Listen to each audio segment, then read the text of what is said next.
vendor static. That's a really interesting way to describe it. So in that first 30 to 45 seconds, pattern interrupt is sort of what I hear you saying there. Yeah, What that's are mhm. what's the typical experience for a prospect in the first 45 seconds? What are they hearing from other, like the not so good things? What is the vendor static? Oh man, ideally, the worst case scenario or the best case scenario for us Vorsight SDRs in terms of how terrible every other SDR is like, hi, is this Jason?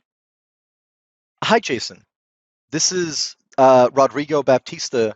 I'm calling from a company called whatever. Um, we have a solution for sales leaders, and I really wanted to talk to you about it. Do you have maybe a minute? Do you have, or like, or if you get snazzy, you can be like, or people think that, to be fair, there's value in it, but people think that like saying, hey, Jason, this is Rod Baptista with ZoomInfo. I have a product that I wanted to talk to you about. Do you have 37 seconds? Can I like take 37 seconds of your time? People think that that's Yeah. sufficient to cut through vendor static, but it ain't. Yeah. So what I heard, and I chuckled when you did that because it's so classic. It's such a classic cold call, right? Is the whole purpose of that first part of the call was for you to tell me about your stuff. That was the purpose. And that's all you did was just tell me about you. hmm So what should we do instead? What did they teach you how to do instead? Talk about talk about you. Talk about you, Jason. Be like, hey, J-Bay, this is Rod Baptista at ZoomInfo. Um, And interestingly enough, I would always ask for permission back then. I've since even moved away from that. So nowadays it'd be something like, hey, Jay, this is Rod Baptista ZoomInfo. Um, in having done my research, I noticed that you launched 2 podcasts this month. That's really awesome. I'm kind of curious. Are you growing your sales teams as part of your podcasting? Is that something that's top of mind for you? Bam. We talked about this in the webinar that we did with you and Tyson. And it was this concept of, I think you guys called it micro yeses. Is that what you called Yes. it? What did you, Um, Tyson has 3 a Tyson yeses? has a yeah, it's not the yes train. That's what we used to call it in Foresight.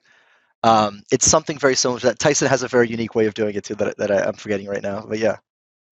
So is the psychology here that if I can engage you quickly, what you did in like 10 seconds or less, if I can get you talking really fast and if I can get you saying yes to something, is that kind of the thinking behind this? Is that am I trying to condition the prospect a bit here with some yeses or? Um, that helps, but the more explicit psychology, and this is another thing. So Vorsight was co-founded by Steve Richard and David Stillman. The more time that elapses, the more I realize how incredible what it is that they built was.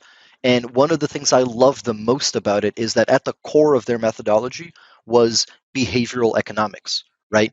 And Daniel Kahneman, who kind of wrote the book on this, it's called Thinking Fast and Slow. He talks about the brain always operating in one of 2 states, system 1 and system 2. System 1 is your pupils are not very dilated. You're not really focused on what you're doing, but your hands are probably active. Like maybe you're washing dishes, maybe you're driving. You're not spending a lot of calories thinking about something. You're just kind of on autopilot. System 2 is when uh, you miss a turn. You're like, oh crap, I got to go back. Or, system 2 is when your pupils dilate and you immediately switch into attention paying mode and you're expending more calories per minute just from purely thinking about whatever's going on, right?